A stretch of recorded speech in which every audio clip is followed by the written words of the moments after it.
여러분 반갑습니다. 오늘 거룩한 주일을 맞이해서 하나님을 예배하러 오신 여러분들 성부와 성자 그리고 성령 하나님의 이름으로 환영합니다.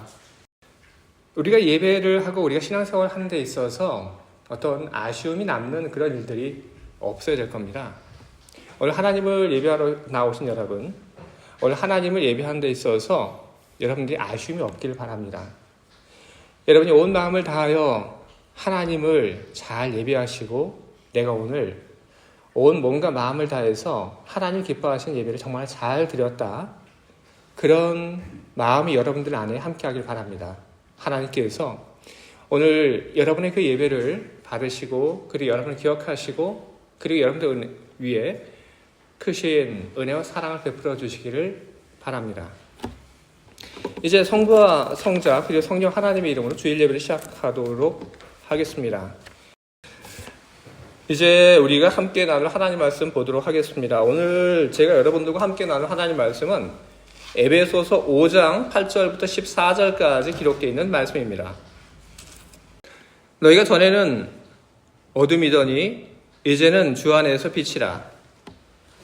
빛의 자녀들처럼 행하라. 빛의 열매는 모든 착함과 의로움과 진실함에 있느니라. 주를 기쁘시게 할 것이 무엇인가 시험하여 보라. 너희는 열매 없는 어둠의 일에 참여하지 말고 도리어 책망하라. 그들이 은밀히 행하는 것들은 말하기도 부끄러운 것들이라.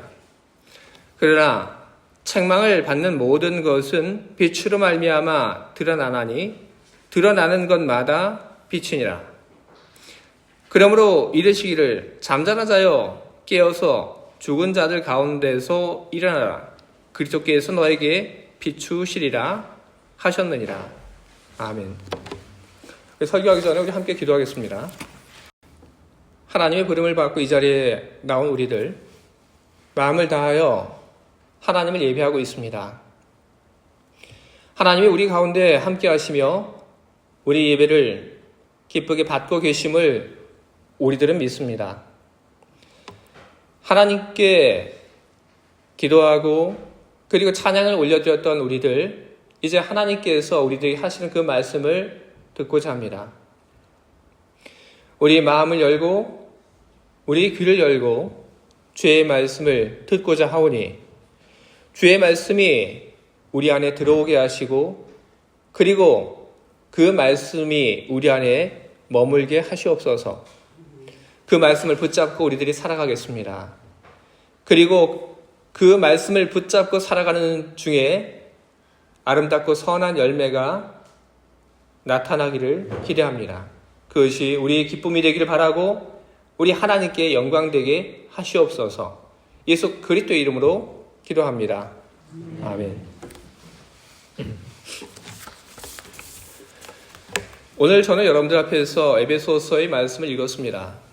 오늘 제가 여러분들 앞에서 읽은 이 에베소서의 말씀 속에서 우리는 계속해서 등장하는 이야기들을 우리는 만나게 됩니다.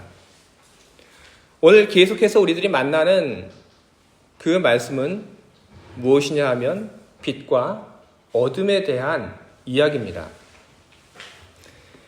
우리는 이 빛과 어둠이라고 하는 이 말을 들을 때 우리는 어떤 생각을 하냐 하면 빛과 어둠이라고 하는 것이 서로 대척점에 위치한 것이라고 우리는 생각을 합니다. 우리는 빛과 어둠을 대척점에 놓고 그리고 빛과 어둠을 경쟁 관계 혹은 싸우는 관계로 우리는 인식을 합니다. 그런데 왜 우리는 빛과 어둠이라고 하는 것을 이야기 들으며 항상 빛과 어둠을 상반되는 것으로 생각하고 빛과 어둠을 대척점에 놓고 둘을 싸우는 관계로 왜 우리는 그렇게 인식을 하고 있는 걸까요? 우리가 그런 인식을 하게 된 데에는 고대 종교로부터 혹은 고대의 철학으로부터 받은 그 영향이 적지 않습니다. 고대의 종교 그리고 고대의 철학 속에서는 곧잘 빛과 어둠을 대척점에 놓습니다. 그리고 빛을 신으로 어둠을 악마로 이야기합니다. 그리고 빛과 어둠을 고대의 종교와 철학은 이야기하며 서로 경쟁 관계에 있다. 그리고 서로 싸우는 관계에 있다고 그렇게 많이들 이야기를 합니다. 우리는 그런 영향 속에서 우리는 알게 모르게 빛과 어둠을 서로 상반되는 개념으로 서로 싸우는 관계로 우리는 설정을 합니다. 그러나 우리가 하고 있는 그런 일들이 과연 올바른 것일까? 빛과 어둠이라고 하는 것이 대척점에 있고, 그리고 빛과 어둠이라고 하는 것이 항상 경쟁 관계, 그리고 싸우는 관계로 우리들이 이해하는 것이 과연 올바른 것일까? 결론부터 이야기하자면 아니요, 그렇지 않습니다. 빛과 어둠이라고 하는 것을 우리들이 대척점에 놓고 상반되는 그런 개념으로 우리들이 이야기를 하고 있지만 실제로 그렇지는 않습니다. 빛과 어둠이라고 하는 것은 반대되는 개념이 아닙니다. 어둠이라고 하는 것이 어떻게 해서 생겨나는 것입니까? 어둠이라고 하는 것이 생기는 것은 바로 빛이 없기 때문에 어둠이라고 하는 것이 생기게 되는 것입니다. 오늘 우리가 함께 보고 있는 이 성경의 말씀 속에서 선언을 합니다. 너희가 전에는 어둠이었다. 왜 오늘 우리가 함께 보고 있는 이 성경의 말씀 속에서 너희를 향하여 너희가 전에 어둠이었다고 이야기를 하고 있는 것입니까? 빛이 너희라고 지칭된 그 사람들에게 비춰지지 않았기 때문에 그래서 너희를 두고 어둠이었다 이렇게 이야기를 하고 있는 것입니다. 그러면 빛이라고 하는 것은 뭘까요? 빛이라고 하는 것은 바로 하나님이십니다. 성경의 말씀을 보게 되면 예수님께서 요한복음 8장 12절에서 이런 이야기를 하십니다. 나는 세상의 빛이니 나를 따르는 자는 어두움에 다니지 아니하고 생명의 빛을 얻으리라. 예수님께서는 당신 자신을 가리켜서 빛이다라고 그렇게 이야기를 하셨습니다. 예수님께서 빛인 것처럼 성부 하나님이 역시 빛이십니다. 요한일서 1장 5절에서는 이렇게 기록하고 있습니다. 하나님은 빛이시니라. 그에게는 어둠이 조금도 없으시다는 것이니라. 성경은 이렇게 빛이 무엇인지를 우리들에게 분명히 선언을 하고 있는 것입니다. 하나님은 빛이십니다. 하나님의 빛이라고 하는 것은 그것은 어떤 의미입니까? 하나님의 빛이라고 하는 것은 하나님이 빛을 발하는 태양과 같은 분이라는 이야기를 하고 있는 것이 아닙니다. 하나님이 빛이시라고 하는 그 이야기는 어두운 집안을 밝히는 그런 등불과 같은, 빛을 내는 그런 등불과 같은 그런 존재가 바로 하나님이라고 하는 이야기를 하고 있는 것이 아닙니다. 하나님은 빛을 뿜어내는 그런 존재가 아닙니다. 하나님은 빛을 뿜어내는, 만들어내는 그런 존재가 아니라 하나님은 빛 그 자체이십니다. 하나님을 가리켜서 빛 그 자체라고 이야기를 하는 것은 하나님이 모든 것을 다 밝게 드러나게 만드는 그런 존재이기 때문에 그런 것입니다. 빛이 없는 인간의 삶, 그것은 어둠입니다. 어둠이라고 하는 것은 무엇이냐 하면 보이지 않는다는 겁니다. 아무것도 보이지 않습니다. 보이는 것처럼 그렇게 생각을 하지만 실제 그렇지 않습니다. 어둠 속에서 인간은 아무것도 보지 못합니다. 내가 어떤 사람인지 자기를 보지 못합니다. 그리고 자기 자신만 볼 수 없는 것이냐 하면 내 옆에 있는 사람도 안 보입니다. 내 옆에 있는 사람이 안 보이니까 어떻게 합니까? 함부로 행동합니다. 내가 하는 이 일의 그 결과가 어떤 결과를 가져오게 될지 그조차도 보이지 않습니다. 그러니 자기 생각대로 하고 싶은 대로 일을 벌이게 되는 것입니다. 그 결과는 필연적으로 죄를 불러옵니다. 죄라고 하는 것, 그것은 슬픔이고 그것은 고통입니다. 죄는 죄의 대상이 된 사람에게 슬픔을 안겨다 주고 그리고 고통을 안겨다 줍니다. 창세기 4장 10절에 이런 말씀이 기록되어 있습니다. 이르시되 네가 무엇을 하였느냐? 내 아우의 핏소리가 땅에서부터 내게 호소하느니라. 가인이 아벨을 죽인 것에 대해서 하나님이 가인을 추궁하시면서 하신 말씀입니다. 내 아우의 핏소리가 땅에서부터 내게 호소한다. 이 말은 죄가 슬픔이고 그리고 죄가 고통이라고 하는 것을 보여줍니다. 어둠 속에서 인간은 슬픔을 겪고 그리고 인간은 고통을 겪습니다. 하나님이 계시지 않음으로 인하여 만들어진 슬픔이고 고통이라고 이야기할 수도 있습니다. 그렇기 때문에 우리는 하나님이 어둠을 만들었다고도 우리는 이야기할 수 있습니다. 그러면 우리는 묻지 않을 수 없습니다. 하나님은 왜 어둠이라고 하는 것을 만드셨는지, 하나님은 왜 인간들과 함께하지 않았는지 우리는 묻지 않을 수 없습니다. 그것을 물을 때 우리는 그 답을 바로 성경의 그 말씀 속에서, 이야기 속에서 우리는 찾습니다. 빛이신 하나님께서 인간들과 함께하지 않았던 것, 하나님께서 인간을 떠나게 된 것, 바로 그것은 하나님에게 이유가 있지 않았다고 하는 것을 우리는 보게 됩니다. 사람들이 하나님을 원하지 않았습니다. 하나님이 함께하는 것을 불편하게 생각했고 하나님의 말씀에 순종하지 않았습니다. 그래서 사람들이 하나님이 사람들 가운데에서 떠나가도록 만들었던 것입니다.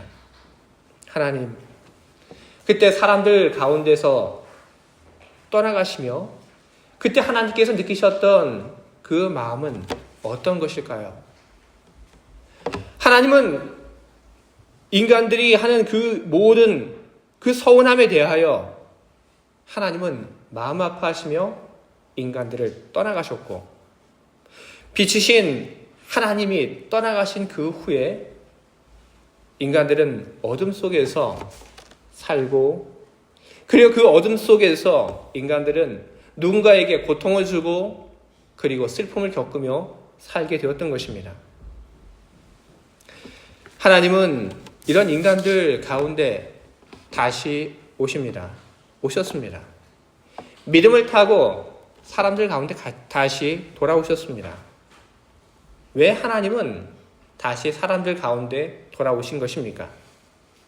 바로 사람들이 살아가는 그 모습을 보고 슬퍼하셨기 때문에 하나님은 사람들 가운데 다시 돌아오신 것입니다.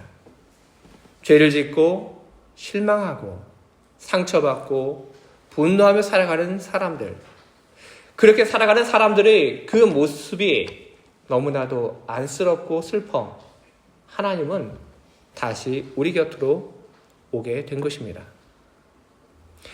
그리고 하나님께서 우리 곁으로 다시 오게 되었을 때 그분은 빛으로서 모든 것이 밝게 드러나게 하셨습니다. 하나님의 빛 앞에서 모든 것이 다 드러납니다. 예수 그리스도의 임재 앞에서 누가복음 5장을 보게 되면 시몬 베드로가 예수님께 이렇게 이야기합니다. 주여, 나를 떠나소서. 나는 죄인이로소이다. 예수님께서 시몬 베드로에게 어떤 이야기를 하신 것이 아닙니다. 예수님께서 시몬 베드로의 죄에 대해서 지적하지 않았습니다. 하지만 베드로는 예수님 앞에서 고백을 합니다. 나는 죄인입니다. 바로 예수 그리스도의 그 현존 앞에서 예수 그리스도의 그 빛 앞에서 자신의 그 죄가 드러나게 되었고 베드로는 그것을 본 겁니다. 그래서 예수님 앞에서 나는 죄인이라고 그는 고백을 했던 것입니다. 예수님 앞에서 시몬 베드로가 나는 죄인이라고 이야기하며 자기 그 죄를 발견하고 고백한 것처럼 성부 하나님 앞에서 사람들의 죄와 허물은 다 드러납니다. 우리가 어떻게 살았는지, 우리 안에 얼마나 많은 죄와 허물이 있는지 다 드러나게 마련입니다. 그러나 하나님께서 우리 곁으로 오셔서 빛이 되셔서 우리 안과 밖을 비추시는 그것은 다만 우리의 죄를 들춰내기 위한 것만은 아닙니다. 하나님은 빛으로 오셔서 모든 것을 다 들춰내십니다. 우리 안 그리고 우리의 밖을. 하나님께서 그렇게 우리 안과 밖을 다 드러나게 하는 이유는 바로 우리가 주님 안에서 기쁘고 평화를 누리고 행복하게 살게 하기 위한 것입니다. 이미 우리에게는 행복할 수 있는 그런 모든 것이 다 갖춰져 있습니다. 주님께서 우리에게 오셔서 새로운 그 무엇인가를 주심으로 우리들이 행복해지는 것이 아닙니다. 우리는 이미 행복한 그런 조건들, 그런 환경들, 그런 자리에 우리들은 이미 살고 있습니다. 주님은 우리들에게 오셔서 그것을 보게 하실 뿐인 것입니다. 무엇인가 새로운 것이 필요한 것이 아니라 우리가 바라보는 우리 안과 주변, 거기에 대한 새로운 인식을 우리는 하나님으로 인하여 우리는 할 수 있게 되는 것입니다. 우리가 과거에 하나님을 알지 못하고 살았을 때는 몰랐기 때문에 우리는 남을 괴롭히는 일도 하게 되었고 우리는 우리 주변에 있는 사람들이 얼마나 소중한 사람들인지 알지 못하고 우리는 함부로 대하는 그런 일도 했습니다. 하지만 이제는 다릅니다. 하나님께서 빛으로 오셔서 다 밝게 우리 앞에 드러나게 하셨습니다. 우리 안을 비추셨고 그리고 우리 주변을 밝게 비추셨습니다. 이제 우리는 무엇을 봅니까? 이제 우리는 나를 걱정하고 나를 위해서 기도하는 사람들을 보게 됩니다. 전에는 몰랐습니다. 그런 사람들이 있었지만 몰랐습니다. 하지만 이제는 압니다. 또 우리는 무엇을 봅니까? 잔소리, 간섭이라고 여겼던 그런 말들이 간섭도 아니고 잔소리가 아니었다고 하는 것을 보게 됩니다. 그것이 나를 위한 걱정의 말이었고 그리고 그것이 나를 위한 사랑이 담긴 말이었다고 하는 것을 우리는 보게 됩니다. 내 옆에 얼마나 좋은 사람들이 있는지 보게 되고 그리고 내가 어떤 사람인지 보게 됩니다. 하나님의 빛이 비춰지게 되니까 우리 안에 하나님의 마음이 있다고 하는 것이 보여지게 됩니다. 하나님이 우리에게 주신 그 선한 성품이 우리 안에 있다고 하는 것이 보여지게 됩니다. 그리고 그것을 보며 우리는 깨달음으로 우리는 나가게 됩니다. 나를 위해서 걱정해주는 사람들을 바라보며 그 사람들을 발견하며 우리는 무엇을 깨닫냐 하면 그 사람들을 소중하게 대하며 살아가야 하겠다는 그런 깨달음을 우리는 얻게 됩니다.